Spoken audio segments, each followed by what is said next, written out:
Já está disponível o livro As Doutrinas do Inferno e Suas Manipulações Dentro das Igrejas. Adquira hoje mesmo. Olá, abençoados! Graça e paz, bem-vindos ao canal da Graça Pura, bem-vindo, família da fé. Então vamos à mensagem de hoje? E hoje, meus queridos, vamos falar mais uma parte da escatologia bíblica, né? E ao contrário do que muitos pensam, a história do fim do mundo é anunciada desde o começo. Muita gente pensa que é somente em Jesus que foi anunciado o fim do mundo, né? Jesus veio para anunciar a sua segunda vinda e aí o fim do mundo, essas coisas todas. Então, a vinda do Messias, na verdade, ela é anunciada desde o começo, né? Quando o homem lá atrás, né, ao transgredir, perde a sua comunhão com Deus. Ali começa o trabalho de Deus para o quê? Restabelecer o homem a essa comunhão. Então, o homem em Adão e Eva estava em tempos eternos, até transgredir, quebraram essa linha do tempo, entraram no tempo, né? Entraram no aion desse mundo, né? Daquela várias partes. O mundo é dividido em vários aion, né? Mais especificamente em 3 aion ou 3 eras. Então, desde o começo, quando Adão caiu, ali começa o serviço, né, de Deus, que é a sua escatologia, que é a sua vinda para restabelecer a ordem neste mundo. E foi no ano 70. E aí esse plano passa por várias etapas e hoje nós vamos nos concentrar onde? Nas profecias, antes lá do nascimento de Jesus de Israel, né, o Salvador de Israel. Nós vamos mais precisamente no Antigo Testamento lá falar de Malaquias. Já ouviram falar do profeta Malaquias? Um profeta que teve a missão de anunciar o fim dos dias. E a pergunta que fica é, será que Malaquias estava prevendo o fim do planeta Terra? Ou o fim de um aion, o fim de um período? Bom, meus queridos, é isso que nós vamos ver na mensagem de hoje. É por isso que eu sempre falo, vem pra graça que eu te explico. Agora é a hora da palavra.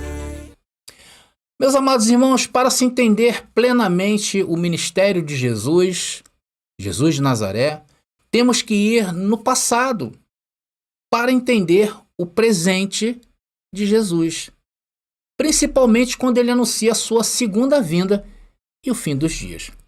E o assunto dessa mensagem está baseada no livro do profeta Malaquias, conforme eu falei para vocês. Sendo que antes houvera vários profetas que prediziam sobre esse fim dos dias. E um deles foi o profeta Isaías, antecessor do profeta Malaquias. As profecias de Isaías faziam com que os judeus, os israelitas, entenderem que o futuro deles seria algo glorioso e esplêndido. Sendo que Malaquias, que veio após Isaías, trouxe ao mundo daqueles dias o terror que seria o dia da vingança do Senhor contra Israel. Devido a esse fardo pesado, o profeta Malaquias ficou conhecido como o profeta da amargura, o profeta da destruição do fim daqueles dias. Por isso que em nossas mensagens aqui no canal, queridos, eu sempre procuro trazer ao entendimento de vocês o contexto. Eu estou trazendo para vocês o contexto da era, do tempo que eu quero trazer, que foi o tempo do profeta Malaquias. Então isso eu estou te contextualizando. Porque quando olhamos o passado no Antigo Testamento, mais nós temos a certeza do que se tratava a vinda do Messias. Ou melhor, o vingador de Deus sobre Israel. Como queiram pensar, tá? E da questão da data da sua vinda, que para nós hoje é passado. Porém, naqueles dias, estava por vir a destruição de um período, de um aion. Parece que a nação de Israel, estou falando a história de Israel, desse tempo de Malaquias, né? Ou a história de Israel desde a sua fundação no mundo, né? Parece que a nação de Israel, através da sua obstinação e desobediência incorrigíveis, havia renunciado ao favor divino e mostrou-se não apenas indigna, mas incapaz das glórias prometidas por Deus. As profecias de Malaquias, queridos, estavam carregadas de maus preságios. e parecia indicar que o Senhor estava prestes a abandonar a terra. Se vocês lerem o livro todo de Malaquias, que não é grande, eu aconselho vocês a ler, vocês vão entender isso que eu estou falando. Tudo o que Deus tinha contra Israel ficou registrado nesse livro. É como se fosse um advogado, nesse livro, você tem a sensação ao ler ele, é como se ele fosse um advogado pedindo punição e um longo e terrível impeachment da nação dos escolhidos, a nação de Israel. Meus queridos, a longa acusação de Deus contra eles incluía sacrilégio, hipocrisia, desprezo contra Deus, infidelidade conjugal, perjúrio, apostasia, tudo dentro da nação de Israel. Perjúrio, apostasia, blasfêmia. E o povo não aceitava essa acusação. Eles estavam cegos e se diziam inocentes dessas acusações. Quando eles ouviam o profeta Malaquias, eles não aceitavam, não, nós somos inocentes. Tanto que está registrado que este povo chamou o bem de mal e o mal de bem. Tamanha era a sua insensibilidade. Como resultado, o julgamento vindouro é o peso da palavra do Senhor a Israel por meio de Malaquias. Meus queridos, a futurização desses dias de Malaquias, né, que Malaquias estava vivo, ele está profetizando, junto com o que aconteceu com Israel, através de Jesus, isso ganha força na mente das pessoas quando fala de fim do mundo. Elas olham o que acontece hoje e comparam com esses dias. Elas acham que então Malaquias estavam falando para elas nos dias de hoje, e isso não é verdade. A Bíblia, queridos, ela é bem clara quanto a esse assunto. E não tem nada a ver comparar com o que aconteceu, com o que acontece hoje, com o que aconteceu naqueles dias. Porque teve um motivo, e o motivo maior era o próprio Senhor. Por isso que a partir de agora eu vou apresentar para vocês alguns versículos de Malaquias, para nós entendermos melhor, para que vocês entendam a acusação de Deus contra Israel. Então eu começo em Malaquias, capítulo 3, e diz o texto: E chegar-me-ei a vós para juízo, e serei uma testemunha veloz contra os feiticeiros. Está falando contra a nação, tá? Contra os adúlteros, contra os que juram falsamente, contra os que defraudam o diarista em seu salário, e a viúva e o órfão, e que pervertem o direito do estrangeiro, e não me temem, né? Diz o Senhor dos Exércitos.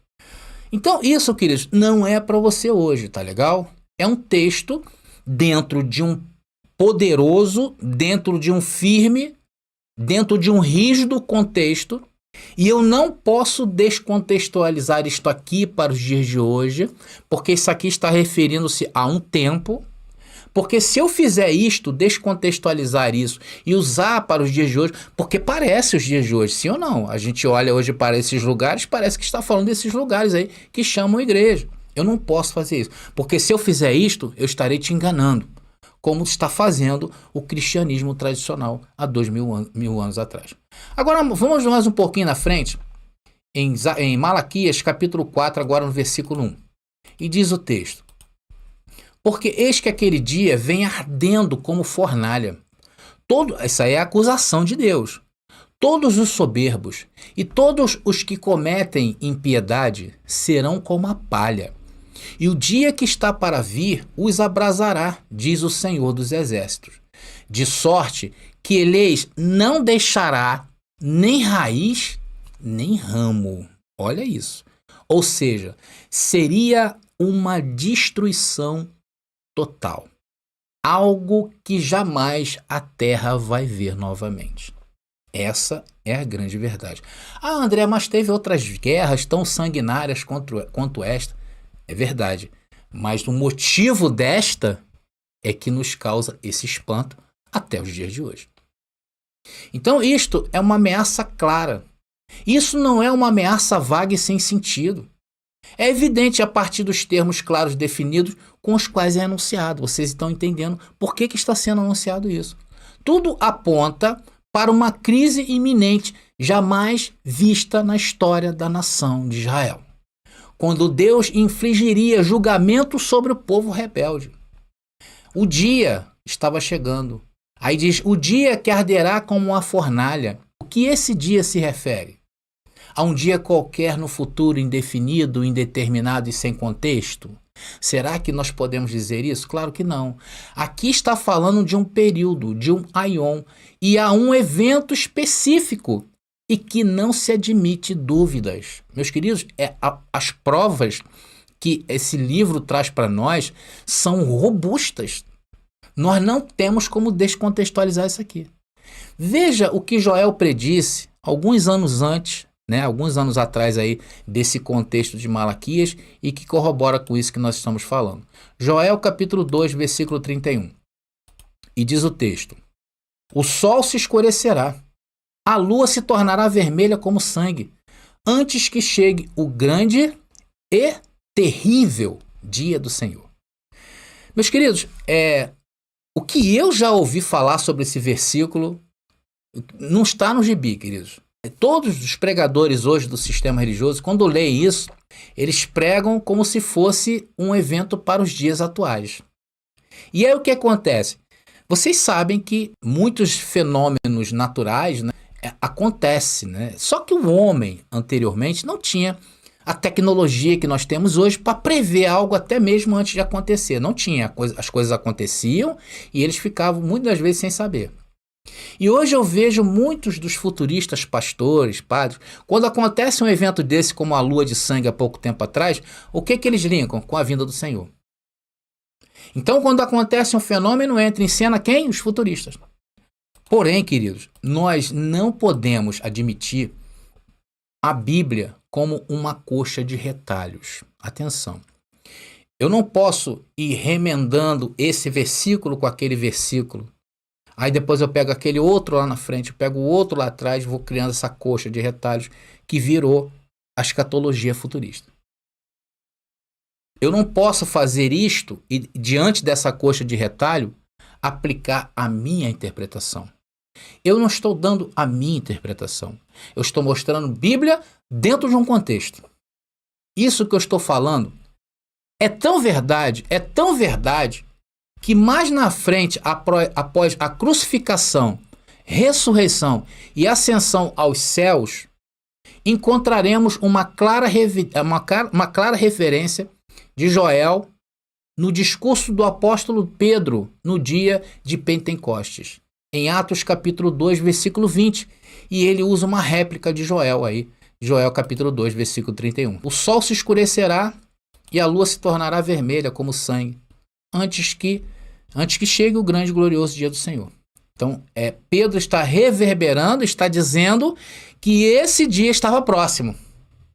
E ali estava acontecendo o quê? O derramamento do Espírito Santo. E o período, o tempo que isso aconteceria, nós encontramos em Malaquias 4, versículo 5, e não nos dias de hoje. Vamos ver qual foi a evidência que nós podemos cravar que isso foi naqueles dias? Malaquias 4, versículo 5 diz: vejam, eu lhes envio o profeta Elias antes da vinda do grande e terrível dia do Senhor. Meus queridos, a declaração explícita de nosso Senhor aqui nesta profecia, de que o profeta Elias, predito pelo profeta Malaquias, era seu antecessor, João Batista. No caso, seria o seu antecessor, João Batista. Mateus capítulo 11, versículo 4, linka com isso aí que eu estou falando. Vamos ler. Jesus respondeu: voltem a João e contem a ele o que vocês veem e ouvem. Meus queridos, o contexto dessa passagem é que João Batista aí estava preso. Estava preso. Então, ele ouve falar daquilo que Jesus estava anunciando, que era o quê? O fim daqueles dias. Então, João Batista manda seus discípulos para perguntar a Jesus se ele é aquele que haveria de vir. Então, Jesus respondeu com sim. Voltem a João e contem a ele o que vocês veem e ouvem. Isso aqui, atenção no que eu vou falar, isso aqui nos permite estabelecer um momento e o evento referido como o grande e terrível dia do Senhor se aproximando. E dentro do contexto bíblico, não podemos jamais encarar isto como um evento em um futuro incerto, indefinido e indeterminado, além do período do ministério de João Batista. Porque a profecia aponta para ele como o último profeta em Israel. Ou seja, a alusão é ao julgamento da nação judaica, quando sua cidade e templo foram destruídos. E toda a estrutura da política mosaica foi dissolvida ali. É disso que se trata a segunda vinda de Jesus. Ele veio estabelecer a justiça e colocar a ordem no mundo. E é importante, meus amigos, ressaltar aqui que tanto Isaías como Malaquias previram a aparição de João Batista como o precursor do nosso Senhor, mas em termos muito diferentes. Vou mostrar isso para vocês. Então, abençoados, vocês vejam que a vinda de Jesus ela veio restituir ao homem tempos eternos, estados eternos. E hoje é o tempo que nós vivemos. Vamos agora a Isaías, apresentando, a João Batista, o último profeta de Israel. E se encontra em Isaías capítulo 40, versículo 3, que diz: Voz do que clama no deserto, preparai o caminho do Senhor, endireitai no ermo vereda a nosso Deus. Vocês já devem ter lido essa passagem em João Batista, não é verdade? Então estava aí a profecia. E Malaquias representa o João Batista como o precursor do juiz que virá. Está aqui, Malaquias capítulo 3, versículo 1. Eis que eu envio o meu mensageiro, que preparará o caminho diante de mim. E de repente virá ao seu templo o Senhor, a quem vós buscais, e o mensageiro da aliança, a quem vós desejais.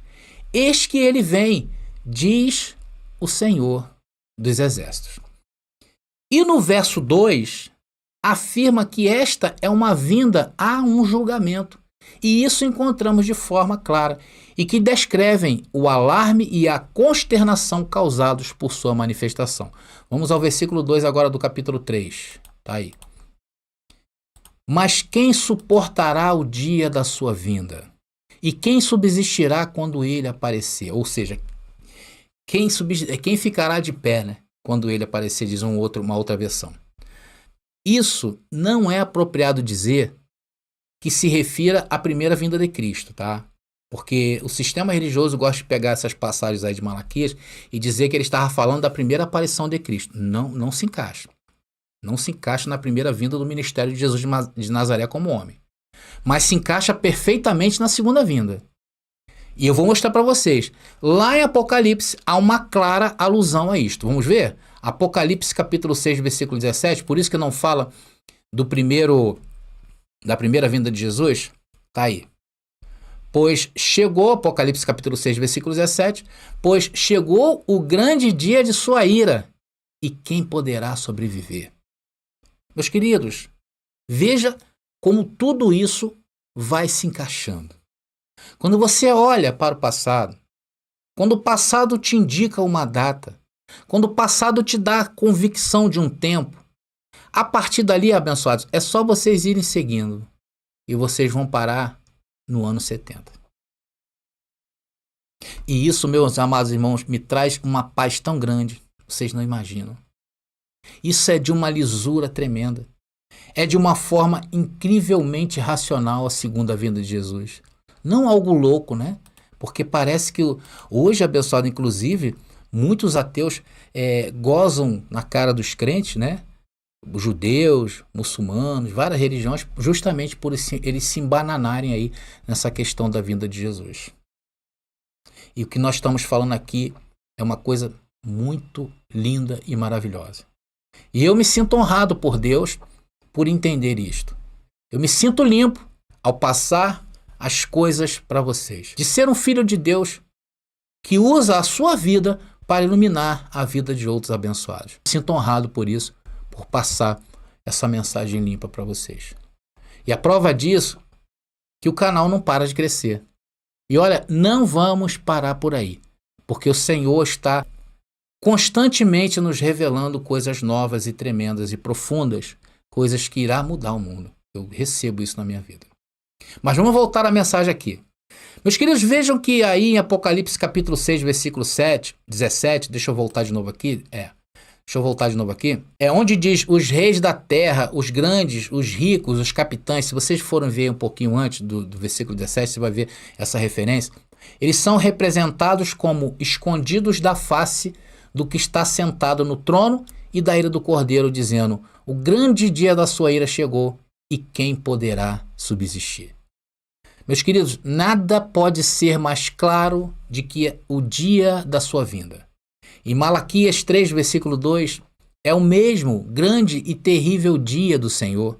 De Malaquias capítulo 4, versículo 5, e que ambos correspondem ao grande dia da sua ira, como está aí em Apocalipse capítulo 6, versículo 17.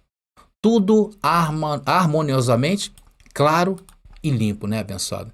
E conforme eu falei, isso me faz muito bem. Agora, já pensaram o contrário disto? Já pensaram se eu estivesse aqui mentindo para vocês? Já pensaram se eu estivesse aqui brincando com vocês? Se eu estivesse aqui perto, te enganando, perto de um evento, um lunar ou solar, e dissesse: olha a lua de sangue aí, Jesus está vendo. Aí sim eu estaria sendo um corrupto e mentiroso para você. Aí sim eu seria um tremendo de um hipócritas. E esses canais dessas pessoas, de padres, pastores, né? Às vezes nem isso é. Esses canais são os que mais crescem atualmente aqui no YouTube.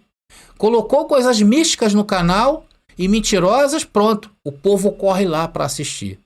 Eles estão vivendo igual aqueles dias, né? Lá que Malaquias denunciou o povo. E isso é entendido por todos nós. Concluímos, queridos, portanto, que o profeta Malaquias fala não do primeiro advento de nosso Senhor, ou seja, Jesus em carne, o ministério de Jesus de Nazaré, a primeira vinda, mas o foco de Malaquias era o dia terrível do Senhor da segunda vinda.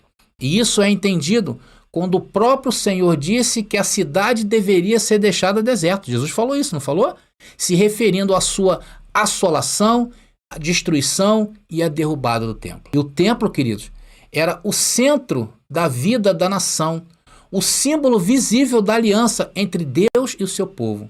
O lugar onde o julgamento deveria começar era um templo, e que deveria e foi atingido por uma repentina destruição. Foi isso que aconteceu no ano 70.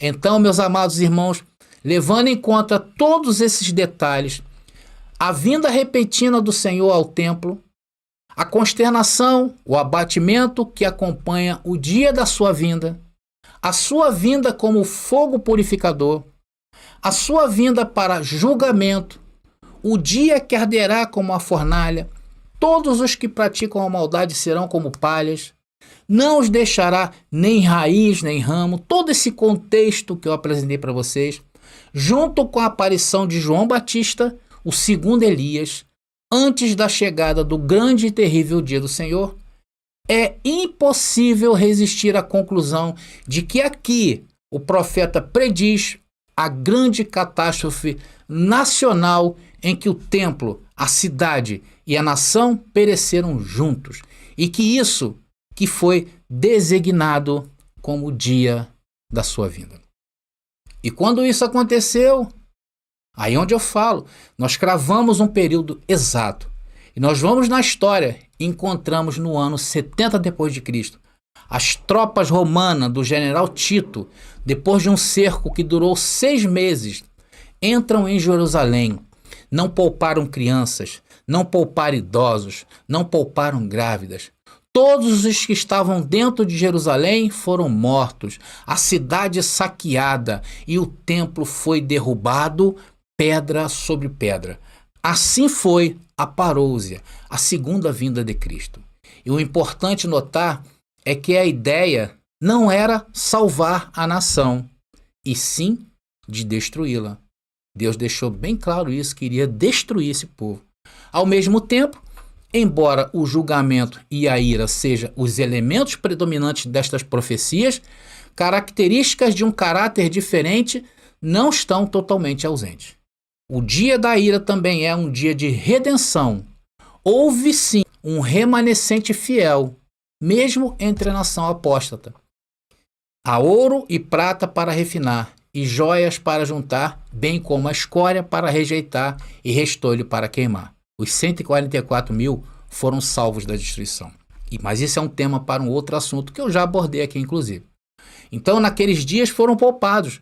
Haviam filhos a serem poupados, bem como inimigos a serem destruídos.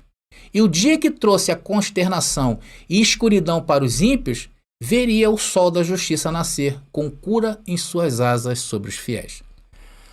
E só para efeito de justiça de Deus, queridos, Deus tentou de todas as formas que essa nação se arrependesse. Toda a história de Israel está Deus mostrando a sua misericórdia com esse povo.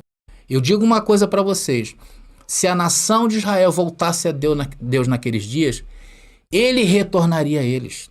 Se eles fizessem a restituição do que haviam sacrilegiosamente retido do serviço do templo, ele, nosso Deus, os recompensaria com as mais bênçãos do que eles lá poderiam receber. Ou seja, a destruição poderia ser evitada. Vocês sabiam disso? A destruição de Jerusalém, a destruição da nação de Israel, ela poderia ser evitada. E esse é o tema da próxima mensagem que eu vou apresentar para vocês. A segunda vinda de Cristo como forma de juízo e destruição poderia ser evitada para a nação de Israel. Então não percam a próxima mensagem, abençoado. Grandes coisas o Senhor tem nos revelado. Eu espero ter sido claro em mais uma porção da escatologia bíblica consumada, contextualizada com o seu tempo e coerente, e não uma escatologia totalmente abduzida de seu contexto, que empurrou o mundo para as trevas e fez o homem escravo. É isso que o cristianismo tradicional fez ao inventar que Jesus ainda virá em um futuro incerto, indeterminado no futuro. Bom, meus amados irmãos, eu vou ficando por aqui. Graça e paz a todos aí e até a próxima mensagem.